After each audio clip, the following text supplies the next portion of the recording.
Since the 70s, Filipinos have been immigrating to Canada in large numbers. As of 2008, the Philippines surpassed China as Canada's leading source of immigrants. In Edmonton and the rest of Alberta, Tagalog is the most spoken language at home after English. Their culture is about working hard, providing invaluable goods and services to our economy, and playing hard, organizing big celebrations with their friends and family. And with big parties comes lots of great food. I'm Sean C., and in this show, we celebrate diverse food and culture.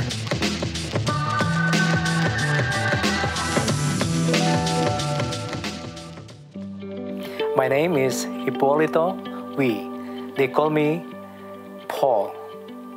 It's the easiest way to call me because it's easier to pronounce and it's shorter. Paul. My name is Catherine Joy Wee, and my friends call me Kat, and my family call me Joy. In 1977, I was teaching at the University of Baguio. My wife had that visa for Canada. And when we were at the embassy, I was called in if my wife wanted for me to join her coming to Canada as a fiancé. And so we got married. We have to submit medical, police clearance, and the marriage certificate before I came to Canada. Well, I chose kare-kare to make today because it's my favorite Filipino dish. I have a lot of fond memories of it. It's my comfort food, and I like the little oxtail, and also even though the okra can be slimy, I like that. If you're cooking Asian food, TNT has everything that you need. Paul, what are we cooking today? We're cooking oxtail kare-kare with peanut sauce. Kat, are you ready to go? Yes, let's go. Awesome, let's go.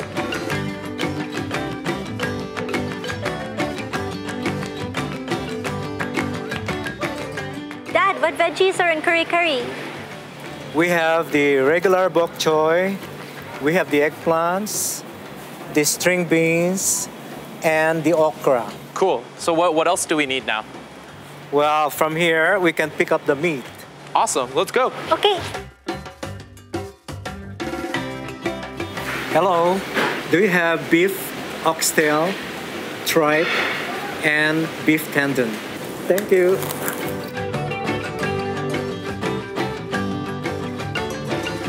We're in Southeast Asian zone, and what do we have to pick up, Kat? Shrimp fry. Oh, shrimp fry.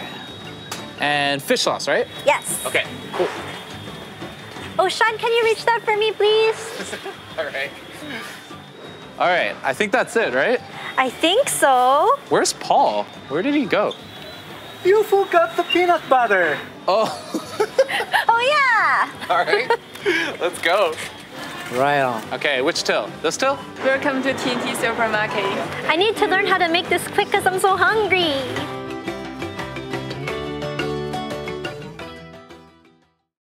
So we're here at Kat's place and we're about to make kare-kare. I'm so excited. You guys ready?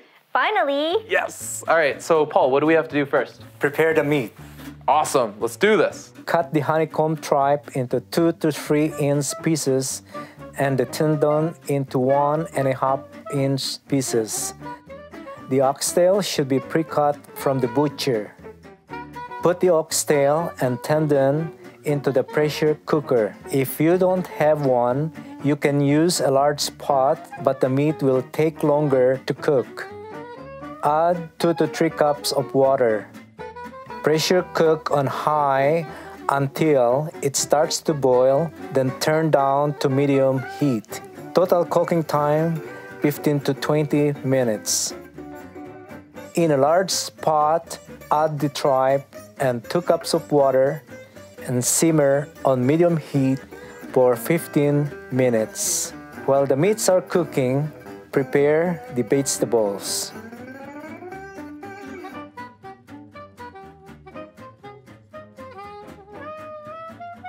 In a large preheated wok, add oil and saute onions, garlic, and beans for 2 to 3 minutes on medium-high heat.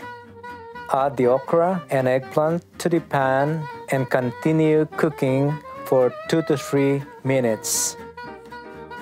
Discard the water from the tripe pot and combine all meats and broth from the pressure cooker.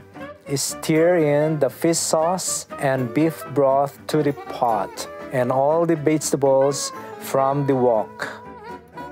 Stir peanut butter and paprika into the mixture.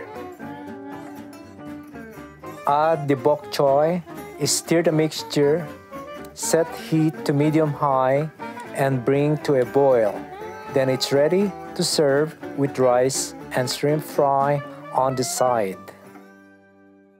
Okay, Dad, we cooked for you, so now it's your turn to taste what we cooked. Tell us what you think, Paul. It looks pretty good. If it looks good, it must taste good. This is the shrimp fry, right? Yeah. Yeah. So how do we use it? If you think that the kare-kare needs more saltiness, you can put it on the oxtail, or you can put it on your meat or vegetable, then you can start eating. Okay. So it's not just kare-kare, or is it other dishes as Other well? dishes, you can eat raw mango with this. Green mangoes. Green mangoes. How do you say let's eat in Tagalog? Kain na tayo. Kain na tayo. Yeah. Kain na tayo. Kain na tayo. Yeah, kain na tayo, everybody. So, Dad, what do you think? How does it taste? I can taste the peanut sauce and the meat is tender and it's really very good. Now you know what is kare-kare. If Catherine is not talking, that means she's enjoying the food. I can taste, the peanut butter. Yes, It's got yes. like a nice, creamy taste to it. Yeah. And the okra is Catherine's favorite. What other variations can you cook for kare-kare?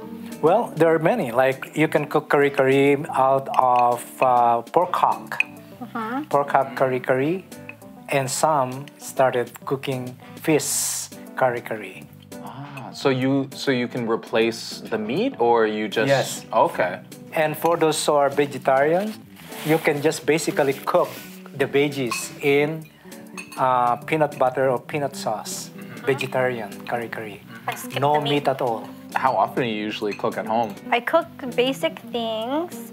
Like once in a blue moon, I can actually make a couple Filipino dishes, but I usually rely on my boyfriend George, or I also go to my mom and dad's house. We normally eat rice as a staple food and fish.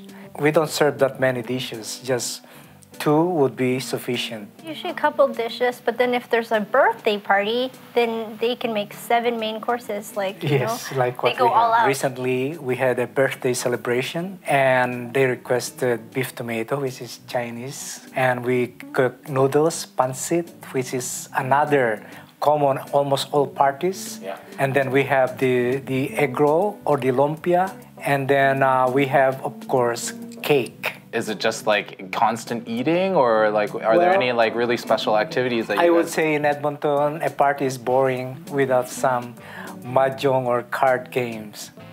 And if there So are you children, guys play mahjong too? oh yeah, that's the standard Filipino Usually there's birthday karaoke party. playing in there. That's And sometimes, if it's celebrated at night, if you have karaoke, you can sing karaoke. So let me guess. I feel like Paul, you're like a karaoke master. Yep. Used to be. What's your favorite? Elton John. I'm grateful that my mom and dad chose to be adventurous and come here. I wonder how life would be if I grew up in the Philippines. And actually, like my family that's still in the Philippines, their lives are pretty cool. That's my birthday in the Philippines. In the Philippines? Yeah, I had a birthday in the Philippines. Do you remember much of it? A little bit. Yeah. Like, I just remember there were a lot of kids I didn't really know. Yeah. A lot of the values I learned, I'm sure it overlaps with other cultures, but the main one that sticks out is especially when it comes to family. There's this very strong idea that, you have to take care of one another. So, like when I was 9, my grandma and grandpa on my mom's side, they came to Canada to help take care of me. And then also now that when my grandparents were getting older, like my sister and I helped take care of them too. So it's like they took care of us and then we took care of them. There's a lot of deference and to show respect, like especially in the language, right? So if someone's older than you and they're female, you usually say manang. Or if you're Tagalog, it's ate. If it's a guy, it's a manong for Ilocano, or if it's in Tagalog, it's kuya. Anybody who was as old as our parents was an uncle or auntie, like growing up. Like that was the shortcut to like show respect really quickly. When people ask me, "Are you Filipino?" I have a knee-jerk reaction in telling them, "Oh, but I don't understand Tagalog." When I speak English, Yes. they think I should speak Tagalog. Yeah. And the thing is, my parents didn't really teach me Tagalog. They taught me Ilocano, right? So it's kind of awkward, and I don't really speak Ilocano either. So when they look at me, they're like, "Are you Filipino?" And so it's kind of an awkward answer, right? Because you're like, "Well, yeah, but I was born in Canada, but I don't know Tagalog or Ilocano. Like a little bit of Ilocano I could speak, right?" I'm first generation, so the next generation, you're one step away from the Philippines, right? Like a further step. So it's a little bit more challenging, you know? Like I see my friends, they try to get, like teach a little bit of the culture through like, children's books or videos, or maybe just teach a few words here or there. But it's definitely challenging. I think like to pass it on, it's good to expose them to grandparents for sure, or, and maybe bring them to the Philippines. The Philippines is a unique blend of the indigenous people with influences from Spain and China, and you can see that reflected in their vibrant culture and tasty food. Who knew you could make a stew with peanut butter as the primary ingredient? Kare-kare uses parts of the beef that is often discarded, but that's what I love about world food. It shows us the creativity and adaptable nature of cultures. I had a great time with Paul and Kat. They remind us how family always comes first, and home cooking is essential to keeping traditions alive. See you in the kitchen. Until next time, kain na tayo. What does food and Filipino food mean to me? Yeah, what does that mean? Well, it's like every other culture, right? Like food is how you spend time with your family, right? Like my grandpa used to say that a family who eats together sticks together.